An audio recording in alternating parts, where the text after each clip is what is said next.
गिरिराज जी क्यों कहा गया गोवर्धन जी को? इनकी उत्पत्ति कैसे हुई और गिरिराज जी महाराज की क्या महिमा है?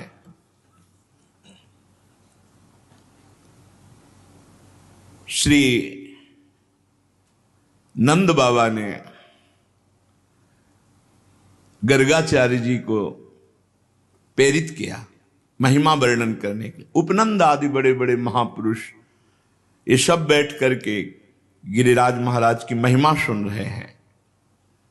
साक्षात परिपूर्णतम भगवान श्री कृष्णचंद्र जो असंख्य ब्रह्मांडों के अधिपति हैं, कर्तुम अकर्तुम अन्यथा कर्तुम सर्व समर्थ हैं। जब पृथ्वी का भार उतारने के लिए स्वयं इस भूतल पर पधारे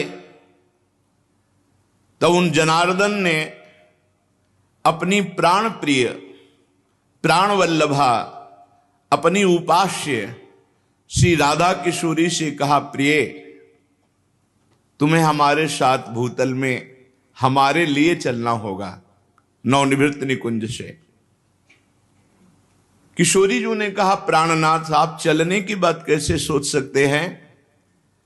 जहां वृंदावन नहीं, जहां यमुना सखी नहीं, जहां गिरिराज गोवर्धन नहीं, वहां मेरा पदार्पण हो ही नहीं सकता। भूतल पर अगर हमारी सखी यमुना जी नहीं, गिरिराज गोवर्धन नहीं, तो प्राणनाथ जहां वृंदावन नहीं वहां राधा किशोरी नहीं जा सकती। श्री लाडली जी की बात सुनकर हरिजू ने मुस्कुरा दिया और कहा, हमने पहले से व्यवस्था की है।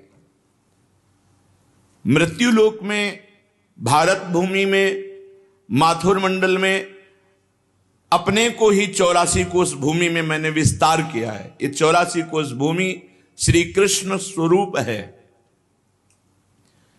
उस 84 कोष भूमि में आपके विलास के लिए, आपकी सेवा के लिए जो जो चाहिए वो हमें पहले से पता है। यमुना जी, गोवर्धन और संपूर्ण आपके सुख के लिए वृंदावन की शोभा भूतल पर उतरेगी। नंद बाबा ने पूछा, क्या पहले से गिरिराज जी महाराज ब्रजभूमि में प्रकट हो गए? तो कहा, नहीं, इस शालमली द्वीप के भीतर द्रोणाचल के गर्भ में उत्पन्न हुए थे। जो द्रोणागिरी है उनके पुत्र हैं गोवर्धन जी महाराज, वहां प्रकाशित हुए थे। जब गिरिराज जी महाराज प्रकट हुए थे तो समस्त देवताओं ने पुष्प वर्षा करके गिरिराज जी महाराज का अभिनंदन वंदन किया। शालमली द्वीप द्रोणागिरी पर हिमालय आदि पर्वतों ने, सुमेरु आदि पर्वतों ने आकर के गिरिराज जी का पूजन किया, प्रणाम किया, परिक्रमा की और विधिवत पूजन करने के बाद समस्त पर्वतों ने हाथ जोड़कर गोवर्धन जी की स्तुति प्रारंभ की। त्वं साक्षात् कृष्णचंदस्य परिपूर्णतमस्य च गोलोके गोगणैर्युक्ते गोपी गोपाल संयुते त्वं हि गोवर्धनो नाम वृंदारण्ये विराजसे त्वन्नो गिरीणां सर्वेषां गिरिराजोऽसि साम्प्रतं नमो वृंदावनांकाय तुभ्यं गोलोकमौलिने पूर्ण ब्रह्म तपत्राय नमो गोवर्धनाय च। समस्त सुमेर, हिमालय आदि बड़े बड़े पर्वतों ने गिरिराज महाराज की स्तुति की। हे गिरिराज, तुम साक्षात परिपूर्णतम भगवान श्री कृष्ण का स्वरूप हो। भगवान श्री कृष्ण की प्राण प्यारी गौओं का समुदाय, गोपाल, गोप सुंदरी गोपियों का समुदाय, ये सब आपकी तलहटी में आनंद प्राप्त करेगा। तुम्हारा नाम गोवर्धन है, तुम वृंदावन में नित्य विराजोगे। इस समय हम समस्त पर्वतराज आपको गिरिराज पदवी प्रदान करते हैं। द्रोणागिरी की गोद में प्रकट हुए गोवर्धन महाराज को गिरिराज पदवी प्रदान की समस्त विश्व के महान महान पर्वतों ने। वृंदावन सच्चिदानंदमय है, गोवर्धन भगवान द्रोणागिरी में विराजमान है। समस्त देवता गिरिराज सुमेरु आदि स्तुति करके गोवर्धन जी महाराज को प्रणाम करके परिक्रमा करके सब अपने अपने स्थान को गए। उसी समय महिमा सुन करके कि द्रोणागिरी पे गोवर्धन जी महाराज प्रकट हुए हैं, बड़े ही तप के धनी पुलस्त ऋषि कौतुकवश दर्शन करने के लिए गिरिराज जी द्रोणागिरी पर पहुंचे। देखा द्रोणाचल की गोद में गौर श्याम वर्ण, गिरिराज जी के शिलाओं में आभा प्रकट होती गौर श्याम। एकाग्रता पूर्वक जब गिरिराज जी की परिक्रमा करो, दूर से देखो तो कुछ शिला में गौर रंग, कुछ शिला में श्याम रंग आपको दिखाई देगा। गोवर्धन भगवान ऐसे माधवी मालती सुंदर सुंदर लताएं गुफाएं, बड़े सुंदर वृक्ष जो मीठे फलों के भार से सुंदर सुंदर सरोवर कुंड झरने, महाराज देखते ही पुलस्त ऋषि लुट गए। ये तो महान तपस्या करने की स्थली है, इनकी कंदराओं में तो बहुत आनंद आएगा ध्यान करने में भगवान का।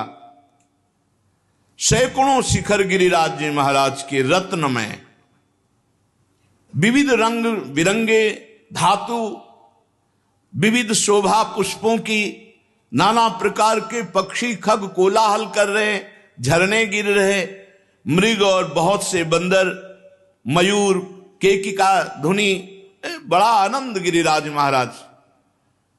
पुलस्त जी के मन में इच्छा हुई कि ये पर्वत हमारे अधिकार में आना चाहिए, गोवर्धन। द्रोणाचल से कहा, द्रोणागिरी मैं तुम्हें आदेश करता हूं अपने पुत्र का मुझे दान करो। द्रोणागिरी के पुत्र हैं गोवर्धन जी महाराज। तुम पर्वतों के स्वामी हो, तुम्हारा बड़े बड़े ऋषि मुनि तपस्या के द्वारा आदर करते हैं, तुम बड़ी औषधियों के पुंज हो, दिव्य औषधियां तुम में प्रकाशित होती हैं। जब लक्ष्मण जी को वीर घातनी शक्ति मेघनाथ ने मारी थी तो यहीं से औषधि, तो हनुमान जी महाराज को लगा कि कौन सी औषधि है, क्योंकि उन्होंने बताया प्रज्वलित तेजोमयी, तो कालने में साफ प्रज्वलित तेजोमय कर दी थी कि हनुमान जी भ्रम में पड़ जाए। लेकिन बुद्धिमान अग्रगण्यम बलवताम वरिष्ठम, पूरा द्रोणागिरी उखाड़ लिया, जो मन आवे सो छांट लो औषधि। तुम औषधियों से संपन्न हो। मैं काशी में गिरिराज जी को विराजमान करूंगा, क्योंकि मैं काशी वास करने वाला हूं और मैं याचना ही नहीं कर रहा, आदेश दे रहा हूं। अगर ना तो साप, मेरा कोई प्रयोजन नहीं है, मैं तपस्या करूंगा गोवर्धन की शोभा देख करके, ऐसा मेरे मन में आया। भगवान विश्वेश्वर की महानगरी परम पवित्र मोक्ष प्रदायिनी काशी में जाकर गिरिराज गोवर्धन को विराजमान करेंगे। जहां पार्श्व में गंगा नदी बह रही, विश्वेश्वर विश्वनाथ भगवान विराजमान है, वहीं गोवर्धन को विराजमान करेंगे। आज तक ऐसा यश प्राप्त नहीं होगा जैसा गोवर्धन को यश प्राप्त होगा काशी में। मैं गोवर्धन के ऊपर ऐसी तपस्या करूंगा कि त्रिभुवन गोवर्धन की वंदना करेगा, और मेरी यह अभिलाषा तुम्हें पूर्ण करनी होगी। पुलस्त जी की बात सुनकर के सदैव प्रकट हुए द्रोणागिरी और रोने लगे। द्रोणागिरी ने कहा, पुत्र स्नेह विह्वल, मेरे आंसुओं को तुम देख रहे हो तो आप अपनी तपस्या की बात सोच रहे हो। जब से गोवर्धन जी आए तब से मैं महान आनंद से हूं, मेरा आनंद क्यों छीनोगे। पुलस्त जी ने कहा, आप शोक मत करो, आपका यश होगा।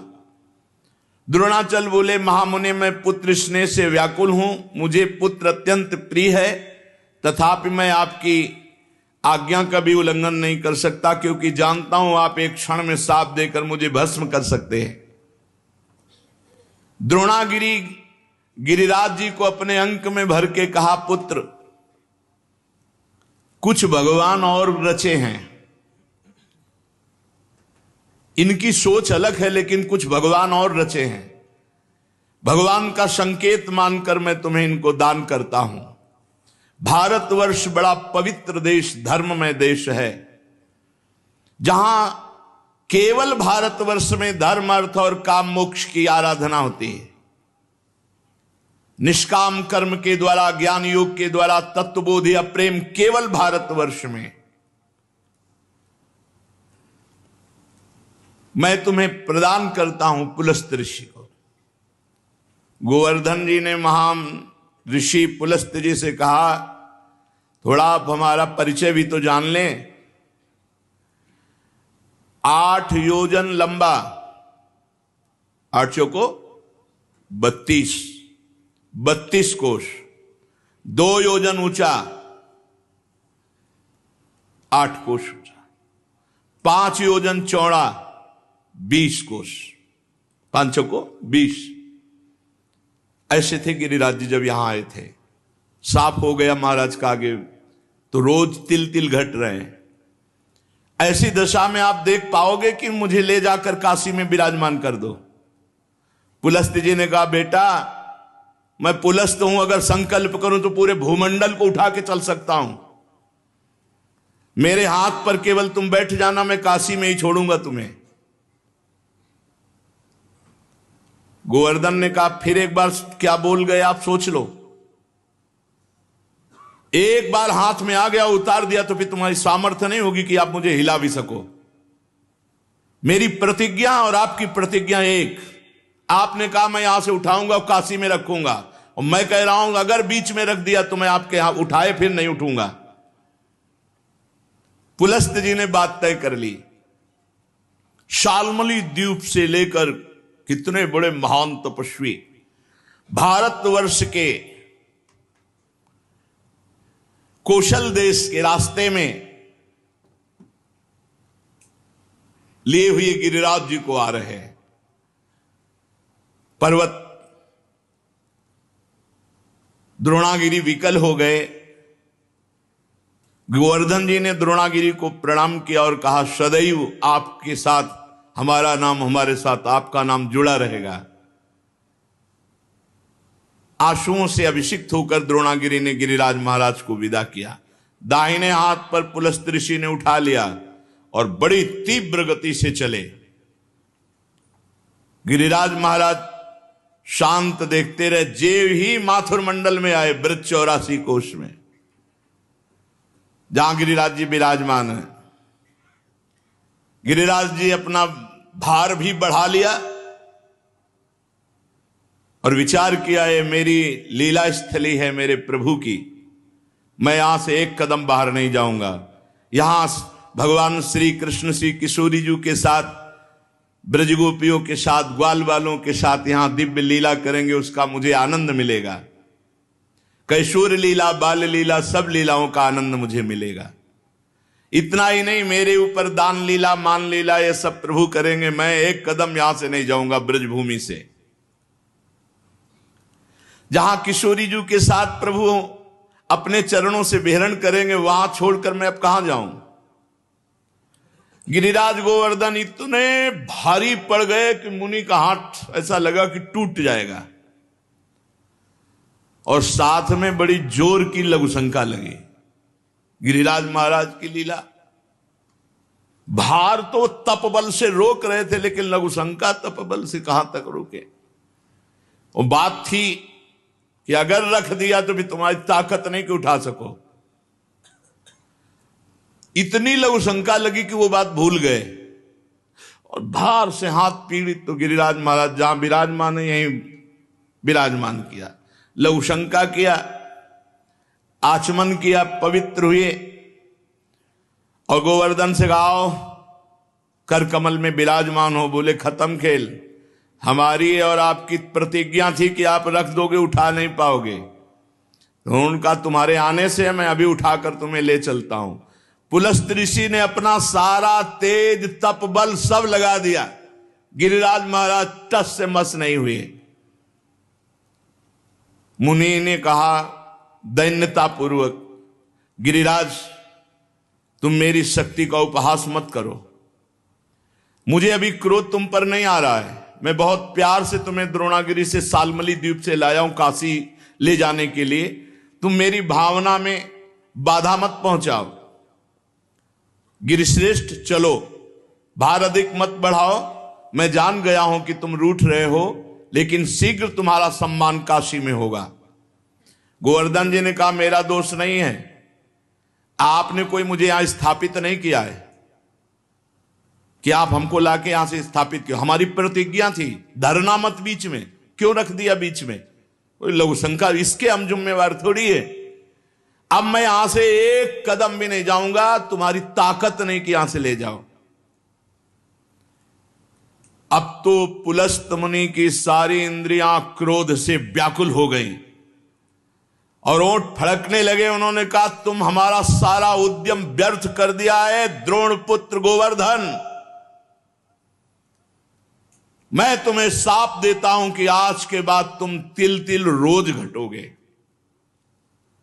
तो गिरिराज महाराज पहले 8 योजन 32 कोस, अब 21 किलोमीटर की परिक्रमा रह गई है। कितने ऊंचे? 2 योजन 8 कोस ऊंचे, 5 योजन चौड़े, बहुत देखो तिल तिल रह गए।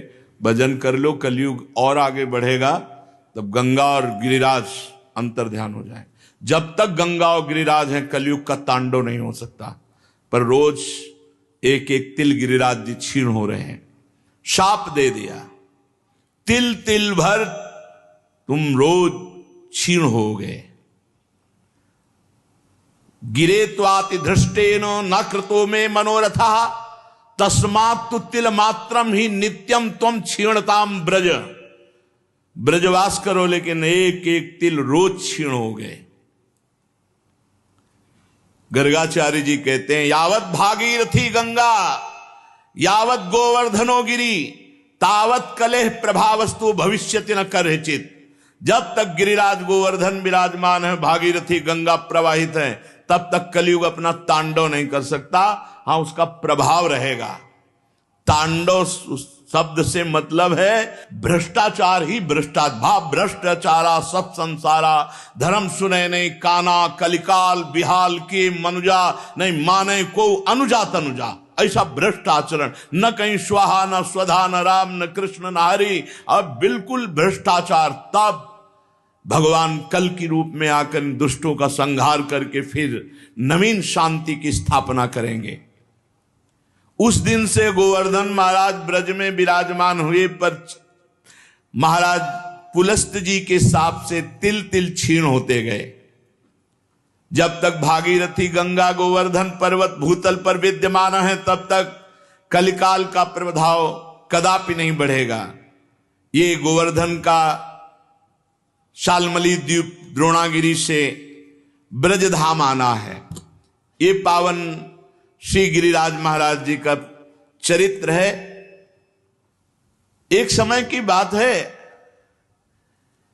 कि गोदावरी तट पर एक ग्राम में एक ब्राह्मण रहता था। तो वो अपना ऋण लेने के लिए, कोई धनी मानी मथुरापुरी में रहते थे, तो यहां आए।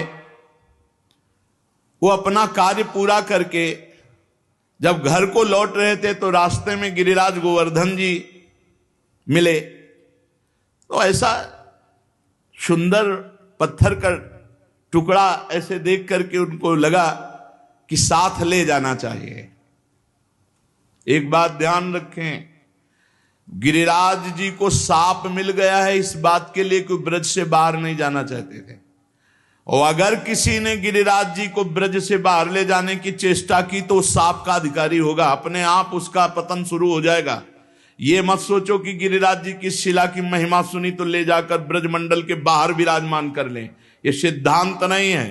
कुछ लोग कहते हैं कि अगर आप शिला उठाओ तो उसी के बराबर सोना गिरिराज जी को, सोना सुमेरु पर्वत परिक्रमा करके प्रणाम करके गिरिराज पदवी दे गया। उनको सोना चाहिए, उनको ब्रज चाहिए। ब्रज से बाहर ले जाने का कोई सिद्धांत नहीं कि आप सोना चांदी चाहे जितना बराबर रख दो। ऐसा शर्त कर देते तो पुलस्त्य ऋषि तपस्या से सोने का बना देते गिरिराज जी को।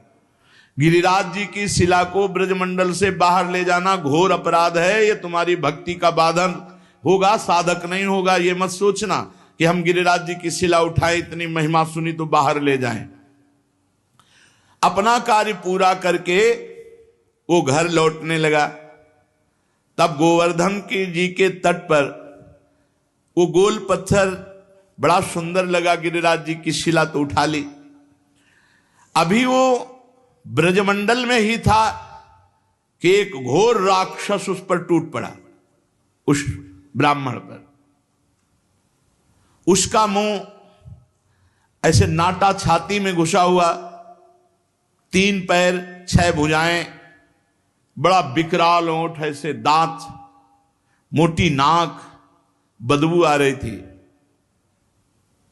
बड़े बड़े दांत बगाड़ कर ब्राह्मण को खाने के लिए। राक्षस बहुत भूखा था। वो दहाड़ता हुआ ब्राह्मण के ऊपर। अब जैसे कोई आक्रमण करे तो अपने पास कुछ होता तो ऐसे करने का। ब्राह्मण के हाथ में गिरिराज शिला थी। सीधे उस राक्षस के ऊपर गिरिराज शिला का प्रहार किया। जे ही गिरिराज शिला स्पर्श हुई, उसका राक्षस शरीर छूटा और श्याम सुंदर रूप अर्थात भगवान के सारूप्य मोक्ष को प्राप्त हुआ। जैसा भगवान श्याम सुंदर का रूप, वैसा रूप, विशाल नेत्र, प्रफुल्ल कमल दल के समान बनमाला धारण किए हुए, पीतांबर मुकुट, कानों में कुंडल, एक हाथ में बेंत। ऐसा लग रहा था साक्षात श्याम सुंदर प्रकट हो गए। जब वो दिव्य रूपधारी हो गया और ब्राह्मण देवता के आगे घुटने टेक दिए और कहा, हे ब्राह्मण श्रेष्ठ, तुमने मुझे आज निष्पाप कर दिया। आज तक मैं निष्पाप नहीं हो पाया महामते। मेरी राक्षस योनि न जाने कितने समय से थी और मैं कब तक भोगता, लेकिन ये तुमने गिरिराज जी की शिला से जो प्रहार किया, मेरे सारे पाप नष्ट हो गए। तुम्हारे सिवा दूसरा कोई ऐसा नहीं जो मेरा उद्धार कर सकता। ब्राह्मण बोला, पहले तो भयंकर रूप में, अब इतने सुंदर रूप में मैं आश्चर्य में पड़ गया हूं।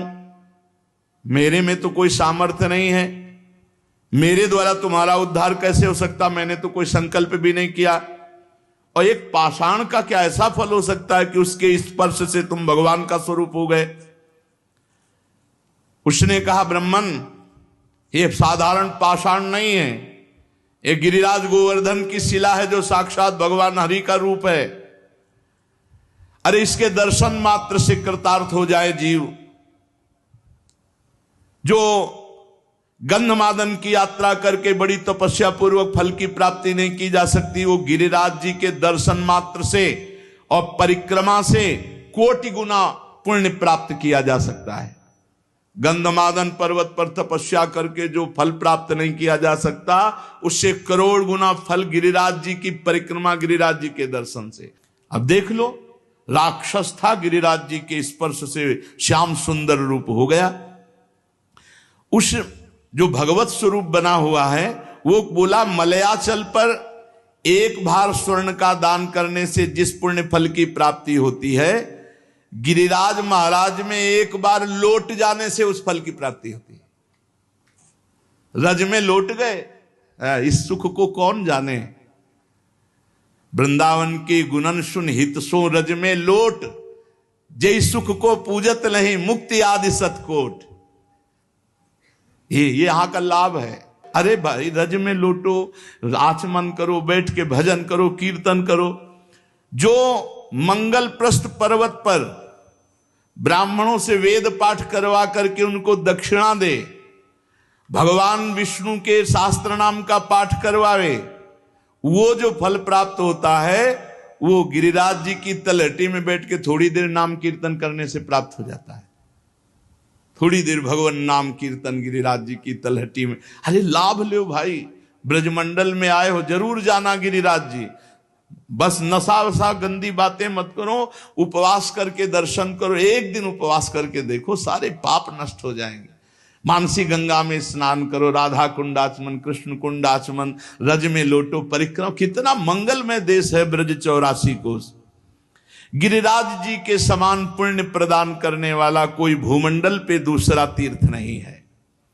ऋषभ पर्वत, कूटक पर्वत, कोलक पर्वत, सोने से मढ़ी हुई सींग वाली 1 करोड़ गऊओं का दान करने से जो फल मिलता है, गिरिराज गोवर्धन की संपूर्ण तीर्थ स्थली के दर्शन मात्र से प्राप्त हो जाएगा।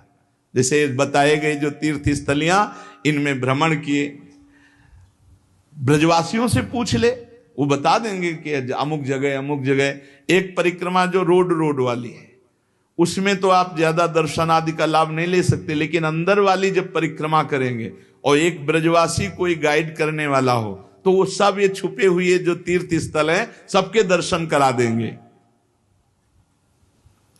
गोवर्धन पर्वत की यात्रा करने से 1 करोड़ सोने से सींग बढ़ाकर गौ में दान करने का जो फल ऋषभ पर्वत, कूटक पर्वत, कोलक पर्वत पर है, वो गिरिराज जी की यात्रा मात्र से पूर्ण हो जाता है। ऋषिमुख, सहगिरि, देवगिरि की संपूर्ण यात्रा और पृथ्वी की पूरी परिक्रमा करने का जो फल है, उससे करोड़ गुना फल गिरिराज जी की लूट लूट करके प्रदक्षिणा करने से प्राप्त हो जाता है, अर्थात दंडवती परिक्रमा से। भविष्य काल में उसका मंगल नहीं हो सकता जो एक बार गिरिराज जी से प्रीति कर ले। जय गिरिराज महाराज। श्री शैल पर 10,000 वर्ष तक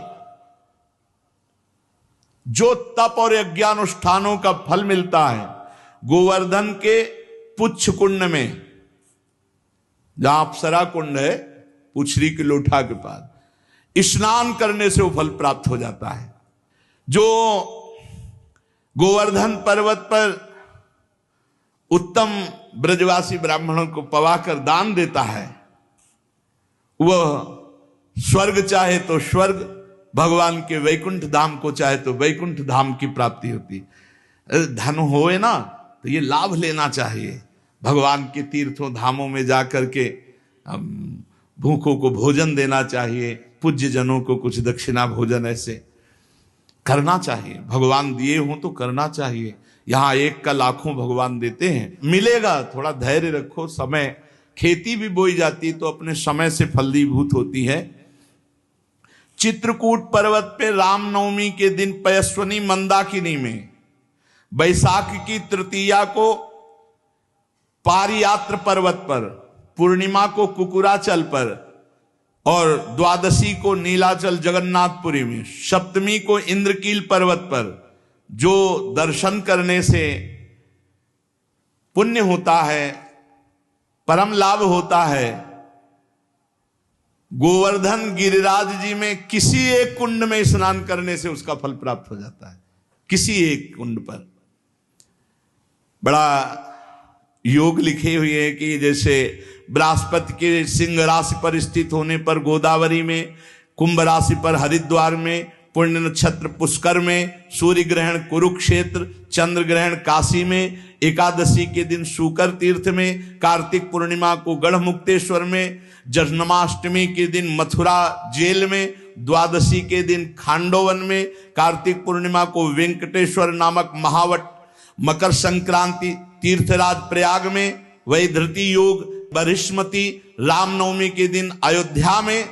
ये जो यात्रा करने पर फल प्राप्त होता है, गिरिराज जी की शिला का जल से अभिषेक, दुग्ध से अभिषेक, गिरिराज जी की शिला का पूजन करने से वो सब फल प्राप्त हो जाता है। जो भगवान श्री कृष्ण में मन लगाकर उद्धव कुंड, गोविंद कुंड, इसमें स्नान करता है, श्री कृष्ण के सारूप्य पद को प्राप्त होता है। हमारे गोवर्धन पर्वत पर जो मानसी गंगा है, बहुत पवित्र है। मानसी गंगा बहुत पवित्र, अनुभव की बात कह रहा हूं। तभी बार बार हम जब गिरिराज जी की बात करेंगे तो मानसी गंगा की बात करेंगे। सैकड़ों राजसूय यज्ञ करने वाला उतना पवित्र नहीं हो सकता जितना मानसी गंगा में स्नान करने से। गिरिराज जी का दर्शन स्पर्श ये महान पुण्यात्मा को प्राप्त होता है। यदि आपको विश्वास ना हो तो देखो, मैं महापापी हूं। गोवर्धन की शिला स्पर्श मात्र से मैंने भगवान श्री कृष्ण के स्वरूप को प्राप्त कर लिया। उस भगवत स्वरूप की बात सुनकर के ब्राह्मण को बड़ा विस्मय हुआ। गिरिराज जी के प्रभाव को जानकर बार बार पुलकित हुआ। फिर ब्राह्मण ने पूछा, इस समय तुम दिव्य रूप में हो, पहले तो मुझे राक्षस रूप में दिखाई दिए। तो सिद्ध ने कहा, मैं पूर्व जन्म में एक धनी वैश्य था, समर्थ था, खूब धन संपत्ति हमारे पास थी और रूपवान था। तो मैं दूसरी स्त्रियों के साथ व्यभिचार करना, जुआ खेलना, मदिरा पीना, आगे चल करके वैश्यागमन करना और मदिरा में उन्मत्त होकर हिंसा करना, माता पिता पत्नी सबको मारना फटकारना। एक दिन मैंने ऊब करके अपने मां बाप को जहर देकर मार डाला और पत्नी की तलवार से काटकर हत्या कर दी और स्वच्छंद रूप से फिर वैश्यागमन आदि अपराध करता रहा। लूटपाट का काम करने लगा क्योंकि धन की आवश्यकता थी। एक दिन मैं बहुत स्वर्ण के आभूषण लूट कर लाया तो वैश्या ने मुझे जहर खवाया, गले में फांसी लगाई और मौत के घाट उतार कर कुएं में फेंक दिया। गंदे आचरण वाले की गंदी ही गति होती है। अब मैं महापातकी यमदूतों के मुदगरों से पीट पीट कर बांध कर नरक ले जाया गया, कुंभी पाक नरक में डाला गया। एक मनवंतर तक नरक भोगने के बाद मुझे तप्त सूर्मी नामक नरक में डाला गया। ऐसे मैं न जाने कितने नरकों को भोग कर फिर राक्षस बना। भारतवर्ष में कर्म वासना के अनुसार मेरा राक्षस योनि प्रकट हुई। कितने नरक भोगने के बाद, बहुत होश में, हर कर्म बिना दंड दिए नहीं जाएगा। 10,000 वर्ष से मैं भूखा तड़प रहा हूं, मारा मारा घूम रहा हूं 10,000 वर्ष से।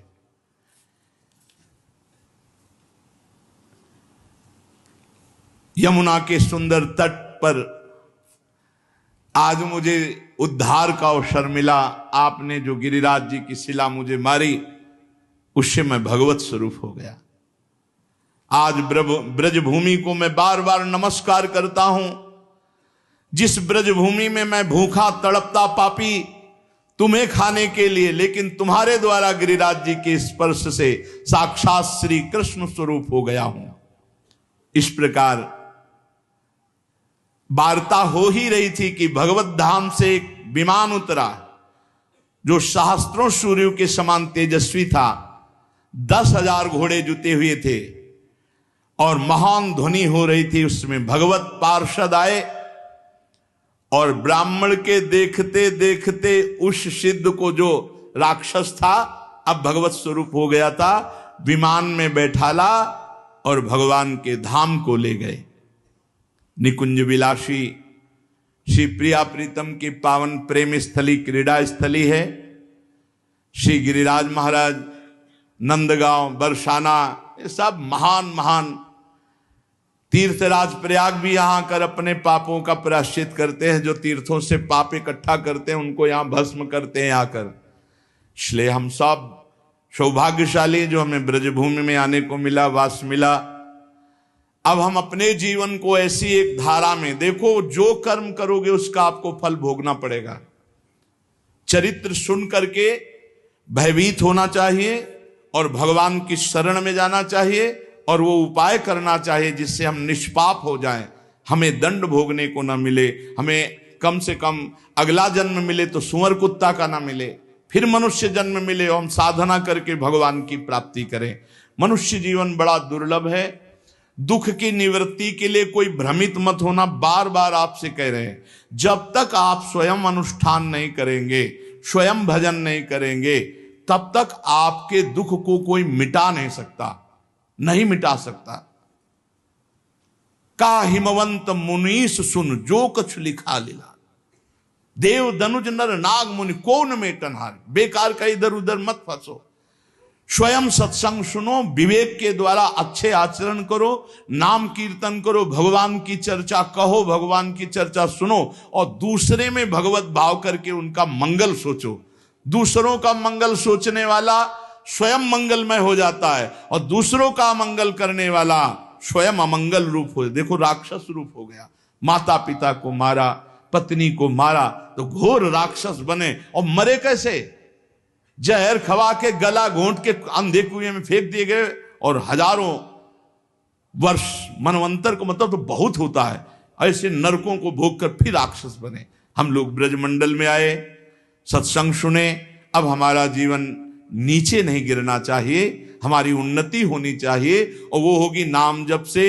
रज का सेवन करो, चरणामृत पियो, बहुत बड़ी सामर्थ्य रोज चरणामृत पीने में है। अकाल मृत्यु हरणम सर्वव्याधि विनाशनम श्री कृष्ण पादोदकम पीत्वा पुनर्जन्म न विद्यते। खूब चरणामृत पान करके नाम जप करते हुए जीवन सार्थक कर लें।